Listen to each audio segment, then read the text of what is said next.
আমি প্রথমেই comrade VS অচ্যুতানন্দের স্মৃতির প্রতি শ্রদ্ধা জানাচ্ছি। আমাদের পার্টির সাধারণ সম্পাদক এবং যারা অনেক কাছ থেকে কমরেড ভিএসকে দেখা, তার কাছ থেকে শেখা, তার সঙ্গে কাজ করা এবং তারই উত্তরাধিকারী হিসেবে যে আরএফপির জেলা সেক্রেটারি ছিলেন কমরেড ভিএস, এক সময় বিশেষ একটা সন্ধিক্ষণে সাংগঠনিক প্রয়োজনীয়তায় কমরেড বেবিকেও ওই জেলা সম্পাদকের দায়িত্ব পালন করতে হয় পার্টির নির্দেশে। সুতরাং অনেক বিষয় তার খুবই লুসিডলি কমরেড বেবি বলেছেন। ব্যক্তিগতভাবে কমরেড ভিএসের জীবনী আমার কথা নয়। ভিএস মানে হচ্ছে বিরামহীন সংগ্রাম, আজীবন, এবং একটা কঠিন কঠোর বাস্তবতার সম্মুখীন হয়েছিলেন একেবারে শৈশব থেকে। অনাথ, সামাজিক নিপীড়নের শিকার। আর তখন যা দক্ষিণ ভারতে গত শতাব্দীর গোড়ায় এই যে জাতিভেদ প্রথা এবং বর্ণবাদের জন্য শোষণ ছিল, যে নির্যাতন ছিল, নিজে শিকার হয়েছেন এবং আজীবন লড়াই করেছেন।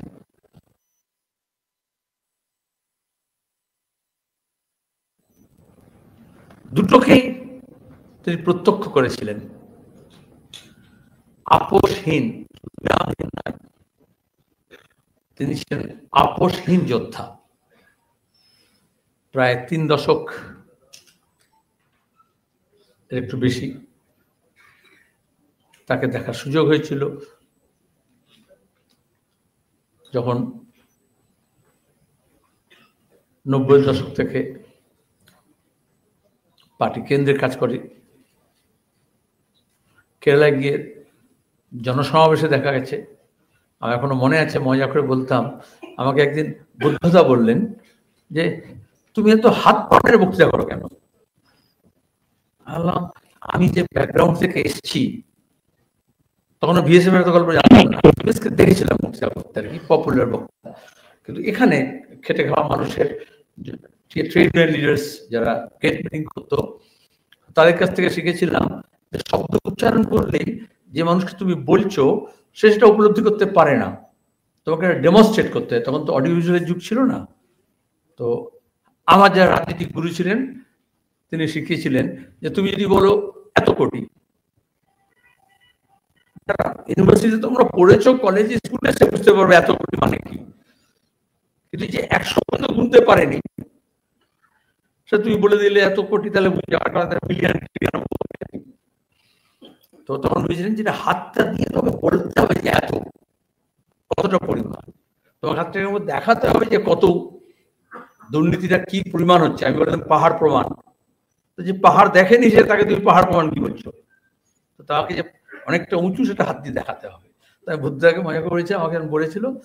তাই বললাম ভিএস বক্তৃতা করে দেখবেন, হ্যাঁ, পুরো ডেমনস্ট্রেট করে, আর লোকে সব কমিউনিকেট হয়ে যায়, বুঝতে পারে, ঘরমাক্ত হয়ে যায়। তো এখানে করার কি দরকার আছে? তাই বললাম প্রত্যেকটা রাজ্যে একটা নিজস্ব আছে। আমি যাদের জন্য বলি, যারা শোনে, তাদেরকে শুধু শব্দ দিয়ে উচ্চারণ দিয়ে বোঝানো যায় না, তাদেরকে একটু হাত পা নেড়ে বোঝাতে হয়। দেখি ওটা বলতেন, কাজের জন্য বলতেন, কি কথা বলতেন, কেমন করে বলতেন, এবং কমিউনিকেটর ছিলেন, উদ্বুদ্ধ করতে পারতেন, রাউজ করতে পারতেন। আমরা দেখেছি জনসভায় ভিএসের নাম উচ্চারণ হয়েছে, ঘোষণা, গোটা ক্রাউড হই হই করে উঠেছে। এরকম একটা জনপ্রিয়তা তার, মানে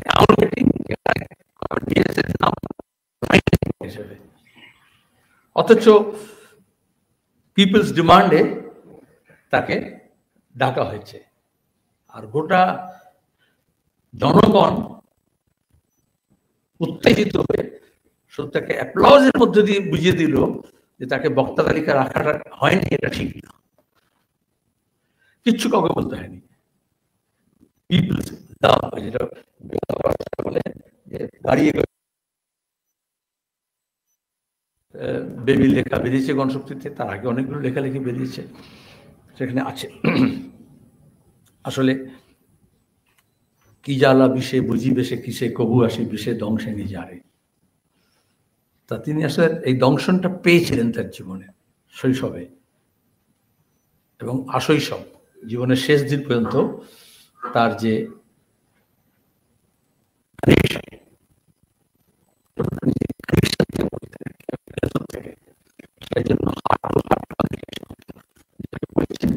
আর যে বলছে তার সঙ্গে একটা সুর বাঁধা থাকতো, তার বেঁধে যেত, সেটা এমনি ভক্তের জন্য নয়। চালাবো না আমরা, এই যে ধারাবাহিক সবচেয়ে দুর্বল অংশের মানুষ, সবচেয়ে অধিকারহীন, অধিকারহীন বলে চলবে না, অধিকার বোধ এমন সামঞ্জস্য, তার সঙ্গে জাতি শোষণ, তাদেরকে তিনি উদ্বুদ্ধ করেছিলেন, সংগঠিত করেছিলেন, অধিকার বোধ জাগিয়েছিলেন, লড়াইয়ের ময়দানে নামিয়েছিলেন এবং জয়ী করেছিলেন। মানুষ অকৃতজ্ঞ নয়, সারা জীবন বেঁচে সেই জায়গা থেকে তাদের মনে করায় আন্দোলনের কথা বলেছেন, তাকে বিরোধী দলের নেতা হিসেবে, মুখ্যমন্ত্রী হিসেবে,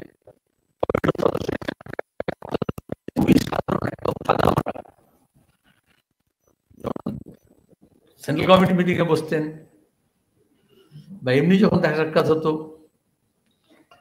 আমাদের মধ্যে তাও কিছুটা উচ্ছ্বাস থাকে, আপনারা তাকে বক্তৃতা করার সব অন্য রকমের, কিন্তু মতো ভাবভঙ্গিতে তিনি থাকতেন, জিজ্ঞেস করতেন যুব আন্দোলন, নতুন প্রজন্ম কি করছে, কি ভাবছো, পরের দিকে কি হবে, প্রশ্ন। কিন্তু আপোষ বললাম, নীতিগত অবস্থানে তার দৃঢ়তা, মানে গোটা বিশ্বের বিরুদ্ধে তিনি দাঁড়াতে পারতেন। তার ভাবনা, যেটাকে তিনি সঠিক মনে করেছেন, শ্রেণীর স্বার্থে, সংগঠনের স্বার্থে, আদর্শের স্বার্থে, এই যে আপোষহীন, যেমন বিরামহীন একটা লড়াই 100 বছরের জীবনে, তেমনি দাঁড়িয়ে আপোষহীন তার ভূমিকা, এটাকে আমাদের স্মরণ করতে হবে। আমরা স্মরণ করি তো এই জন্যই যে তার কাছ থেকে কিছু শিক্ষা নিই, তার জীবন থেকে, তার জীবন চর্চা থেকে, তার যে লড়াই, তার নিজস্ব জীবন যুদ্ধ এবং খেটে খাওয়া মানুষের শ্রেণীর একেবারে সাধারণ শ্রমিকের থেকে তার পলিট ব্যুরো মেম্বার পর্যন্ত এবং মুখ্যমন্ত্রী হওয়া, কমিউনিস্ট পার্টির বললেন এরকম স্টলওয়ার্ট লিডার্সরা ছিলেন, তাদের হাতে পড়ে কৃষ্ণপিল্লাইয়ের কথা বলা হলো, পরখ করা, চেনা এবং তাকে সে দায়িত্ব দেওয়া, এবং ওই ন্যাসেন্ট স্টেজে একেবারে প্রথম অবস্থা থেকে যে কাকে দিয়ে কি হবে, কাডার, এবং তারপর থেকে সেই স্ট্রাগলের মধ্যে দিয়ে তার নেতা হয়ে উত্থান, এটা আমাদের মাথায় রাখতে হবে। আমরা এখানে যে গণতন্ত্রের কথা বলি, গণতান্ত্রিক অধিকারের কথা বলি, আর অনেক সময় বলি সন্ত্রাস হচ্ছে, সেখানে দাঁড়িয়ে আমরা কি করে লড়াই করব,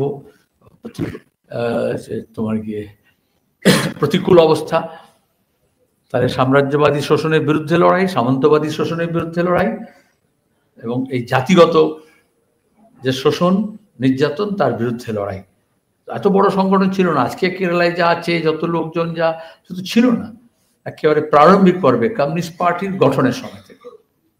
আবার যখন দক্ষিণপন্থীদের থেকে আলাদা হলো পার্টি, সবাই জানেন, আমরা এগুলো বহু চর্চিত, তো সেখানে আবার নতুন উদ্যমে, নতুন উদ্যোগে সিপিআইএম গড়ে তোলা, তিনি সংগঠক হিসেবে সর্বস্তরে একেবারে নিচু তলা থেকে, জেলা স্তর থেকে, রাজ্য স্তরে, রাজ্য সম্পাদক থেকে সদস্য পর্যন্ত মোটিভেট করতে পারতেন, অন্যকে তোমাকে প্রভাবিত করতে পারতেন, এবং সেটা নিয়ে তার যে হাতিয়ার ছিল সেটা হচ্ছে তার বিশ্বাস, তার আদর্শের প্রতি, তার মতাদর্শের প্রতি, মার্ক্সবাদী লেনিনবাদী দৃষ্টিভঙ্গির প্রতি। কমরেড বেবি বলার সময় বলল, মালায়ালি ভাষা দিয়ে বললো যে তার বক্তৃতাকে কোট করে দিয়ে, যে কনভিকশন থেকে তিনি বলতেন অনেক চড়াই উতরাই তো আছে, কিন্তু এগোচ্ছে, প্রতি মুহূর্তে এগোচ্ছে। শ্রমিক শ্রেণীর লড়াই, মেহনতি মানুষের লড়াই, খেটে খাওয়া মানুষের লড়াই। এখন গোটা দেশে এবং আমাদের রাজ্যে যে বিশেষ পরিস্থিতির মধ্যে আমরা পড়েছি, যেখানে দাঁড়িয়ে বিশেষত 26-এর নির্বাচনের আগে আর 26-এর নির্বাচন আমাদের শক্তি, বিদেশি প্রতিক্রিয়ার শক্তি, যারা প্রথম থেকে কমিউনিস্ট পার্টিকে কখনো নিষিদ্ধ করেছে, কখনো জেল দিয়েছে, কখনো কালাকানুন ব্যবহার করেছে,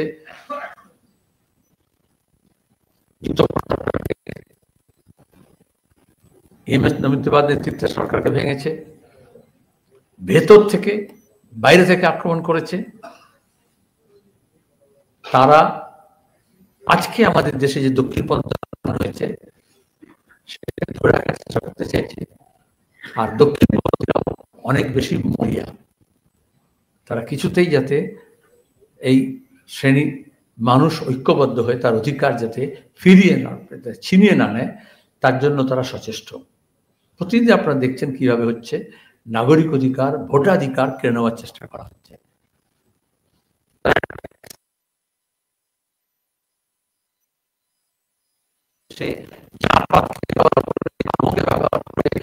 জমির মালিকানাকে ব্যবহার করে, প্রথাকে ব্যবহার করে নিয়ে যে এক্সক্লুসিভ অ্যারেঞ্জমেন্ট গড়ে উঠেছিল, যেখানে জ্ঞান, বিজ্ঞান, প্রযুক্তি, অর্থ, সম্পদ সবটা মুষ্টিম কিছু মানুষের হাতে থাকবে, বেশিরভাগ মানুষ থাকবে বঞ্চিত। এই এক্সক্লুশনারি মেথডটাকে রিইনফোর্স করতে চায় আজকের পুঁজিবাদী ব্যবস্থা। দক্ষিণপন্থার উত্থানের একটা বড় মাত্রা হচ্ছে এক্সক্লুসিভনেস। বামপন্থী মানে, ওয়ার্কিং ক্লাস মানে, আমাদের যে রাইট, আমরা যখন বলি গণতান্ত্রিক অধিকারের কথা বলি, মানবাধিকারের কথা বলি, নাগরিক অধিকারের কথা বলি, তখন হচ্ছে ইনক্লুসিভনেস, সমাবেশ। সেখানে জাত, পাত, ধর্ম, বর্ণ, লিঙ্গ, প্রদেশ নির্বিশেষে ইনক্লুশন। আর ঠিক তার বিপরীতে আজকে দক্ষিণপন্থীরা প্রত্যেকটা সিদ্ধান্ত এমন নিচ্ছে যাতে এক্সক্লুশন হয়,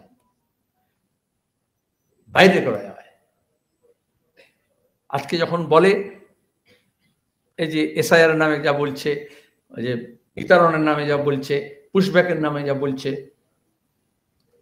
এই যখন ভারতীয় জনতা পার্টি তৈরি হয়নি, যখন আরএসএস এর দল ছিল ভারতীয় জনসংঘ, 70-এর দশকের গোড়ায় বলরাজ মাধব তৎকালীন জনসংঘের সেক্রেটারি, তিনি এই কথা বলে গেছেন আর্টিকেলে।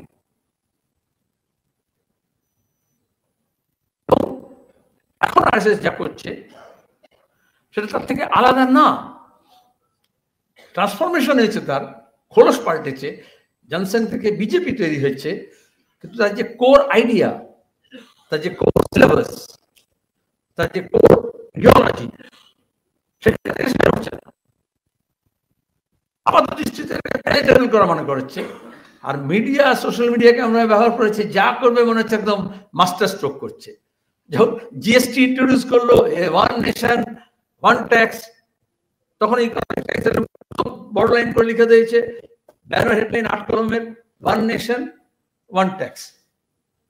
আর তা বলছে কি সবার একদম সরল হয়ে গেল। মোদী বক্তৃতা করলেন যে কেন করা হলো, পার্লামেন্টে বললেন যে এটা তো ইজি, এক বাচ্চা ভি ফর্ম ফিল আপ করে দেগা। আবার এখন লালকেল্লা থেকে বলছেন যে আমরা সরলীকরণ করব, তারপরে হচ্ছে বুড়া ভি ফর্ম ফিল আপ নেই কর পা রা হ্যায়। এই যে, এবং এখনো যারা এতদিন জিএসটি গুণগান করছিল, এখন তারা এবার বলছে এই তো মাস্টার স্ট্রোক, জিএসটিটাকে ক্লিয়ার করা হচ্ছে। একইভাবে এই যে আইন নিয়ে আসা হচ্ছে একটা পর একটা, পার্লামেন্টে আলোচনা হচ্ছে না, ডিসকাশন হচ্ছে না, আর এই সুযোগে তারা আইনগুলোকে পাস করাতে চেয়েছে দ্রুততার সঙ্গে। এটা আমাদের যে সংসদীয় গণতন্ত্র, যেখানে পাবলিক স্ক্রুটিনি হয় আইন তৈরির পদ্ধতিটাকে, লেজিসলেশনকে, সেটা থেকে বঞ্চিত করা হচ্ছে। আর পার্লামেন্টের অবস্থা এরকম হয়েছে যেখানে দাঁড়িয়ে এই বিতর্ক কোনো জায়গা নেই। আমাদের এখানে, আমাদের রাজ্যে গণতন্ত্র কিভাবে ধ্বংস হচ্ছে, ওখানে গিয়ে তারা গিয়ে যখন ভোটে কারচুপির কথা বলা হচ্ছে, দুর্নীতির কথা বলা হচ্ছে, ভোট চুরির কথা বলা হচ্ছে, সেখানে দাঁড়িয়ে এ রাজ্যে যে সবচেয়ে বেশি পঞ্চায়েত, পুরসভা, কোঅপারেটিভ, ছাত্র সংসদ, ক্লাব, স্পোর্টস অর্গানাইজেশন, লোকসভা,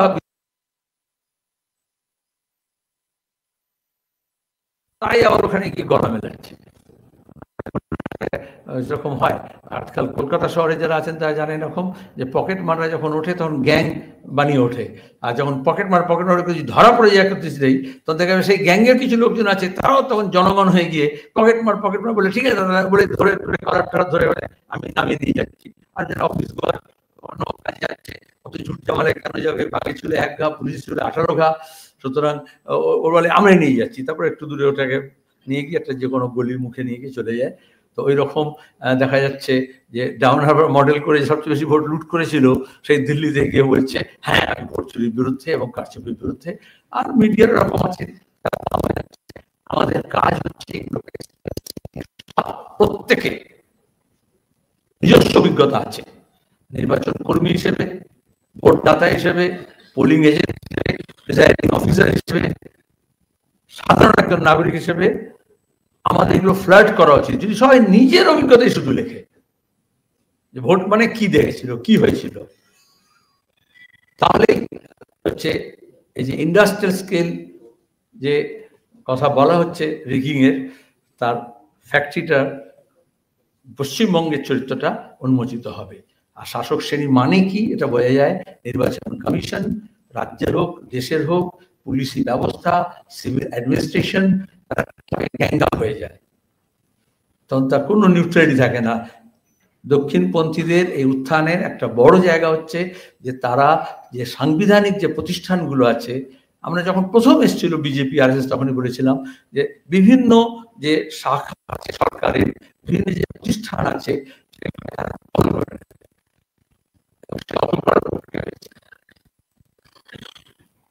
এটা ভালো কথা যে তার বিরুদ্ধে একটা উৎসাহ নিয়ে তোমার গিয়ে বিরোধীরা একটা হয়ে লড়াই লড়ছেন গোটা দেশে। আমাদের রাজ্য এই কারচুপির বিরুদ্ধে এবং ভোটার লিস্টে ভোটার যারা জেনুইন ভোটার আছে তাদের নাম যাতে বাদ না যায়, আর যারা মৃত আছে, ডুপ্লিকেট আছে, ভুয়া আছে, সেটা বাদ যায়।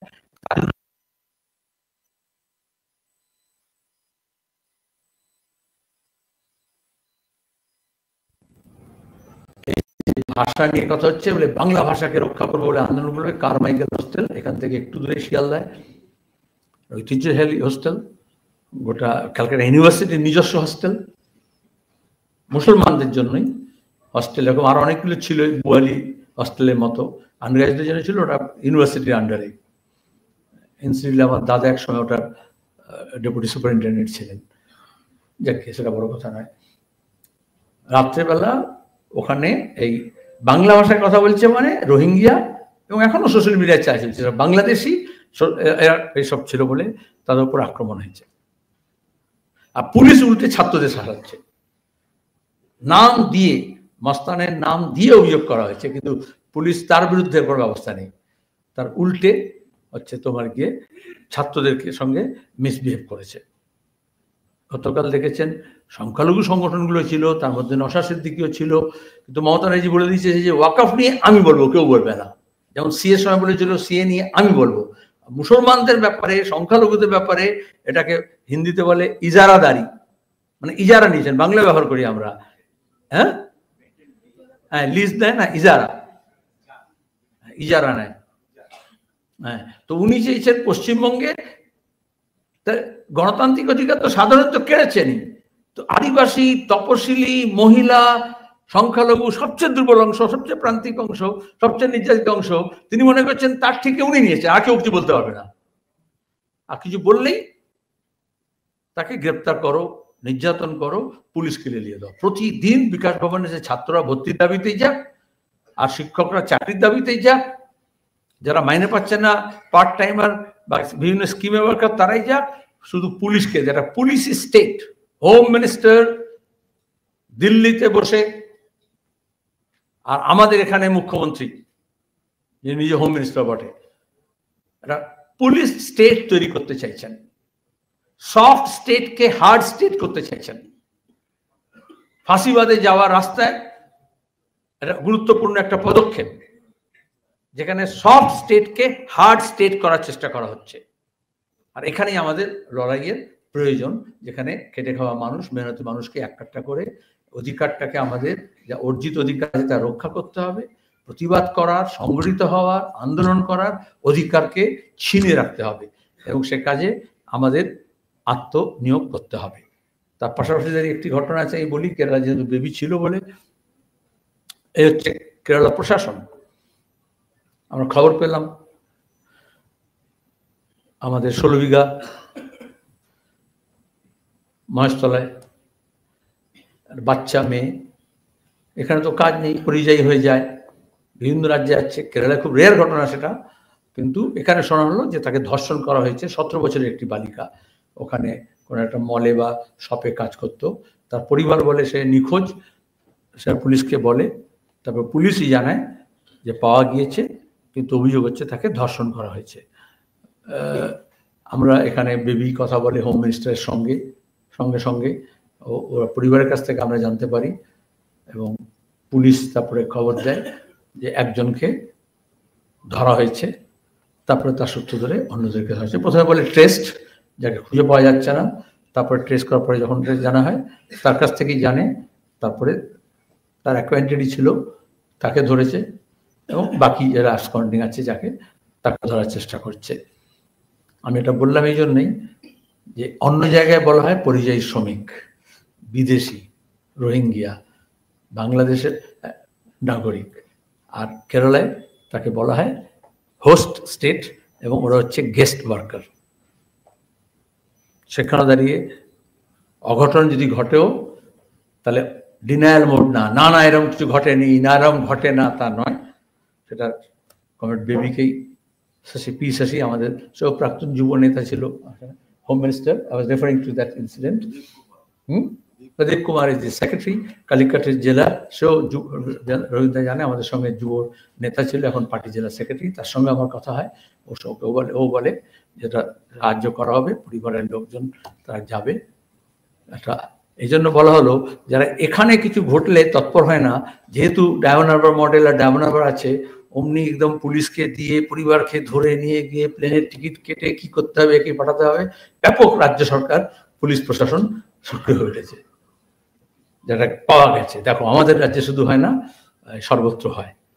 ওই জন্য আমাকে এটা বলতে হলো, একটা রেসপন্সিবল স্টেট গভর্নমেন্ট কেরালা, ব্যস্ততার মধ্যে তারা আছে, কিন্তু হোম মিনিস্টার থেকে আরম্ভ করে পুলিশ পর্যন্ত তারা ব্যবস্থা নিয়েছে। তারপর আমরা দেখছি ওই পরিবারও আমাদের সঙ্গে দেখা করতে এসছে, যে কিভাবে আমরা সাহায্য করতে পারি। এটা আলাদা বিষয়, কিন্তু ভিএস আসলে, এবং কৃষ্ণপিল্লার মতো কমরেড, একেজির মতো কমরেড, ইএমএস এর মতো কমরেড একটা ভিত গড়েছেন। সেই ভিতের উপর দাঁড়িয়ে আজকেও কেরালার কমরেডরা আন্দোলন সংগ্রাম চালিয়ে যাচ্ছেন, লড়াই করছেন, সংগঠন নির্মাণ করছেন, এবং অনেক বাধা, অনেক বিপত্তি কেন্দ্রীয় সরকারের তরফ থেকে বিভিন্ন বাধা তৈরি করা হচ্ছে।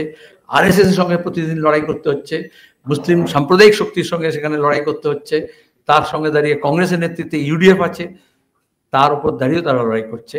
আমার মনে হয় যে আমাদের পশ্চিমবঙ্গের সঙ্গে কেরালারও একটা বড় সংগ্রামের মুখে তারা আছে।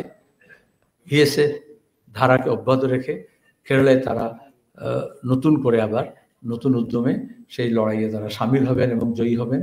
আর আমরা কমরেড ভিএস এর জীবন থেকে শিক্ষা নিয়ে আমাদের এখানকার যে স্টলওয়ার্সরা কমিউনিস্ট পার্টির ভিত তৈরি করেছিলেন, বেবির কথায় সেই ভিতের উপর দাঁড়িয়ে, যেটা হচ্ছে যে গড়ে তোলার কথা আমাদের, সেখানে দাঁড়িয়ে যা কিছু জীর্ণ, যা কিছু পুরাতন, যা কিছু ক্ষয়িষ্ণু, যা কিছু দুর্বল, সেখানে দাঁড়িয়ে যাতে সবল আমাদের কাঠামোকে মজবুত করে আন্দোলন সংগ্রামের মধ্য দিয়ে, আন্দোলনমুখী পার্টি সংগঠন গড়ে তোলার মধ্য দিয়ে শ্রেণীকে শক্তিকে সংহত করে আমরা যাতে শ্রেণী শক্তির ভারসাম্যের পরিবর্তন করতে পারি, এবং তার উপরে দাঁড়িয়ে আমাদের ঠিক হবে যে আমরা ভিএসকে যথার্থভাবে স্মরণ করতে পারছি এবং শ্রদ্ধা জানাতে পারছি।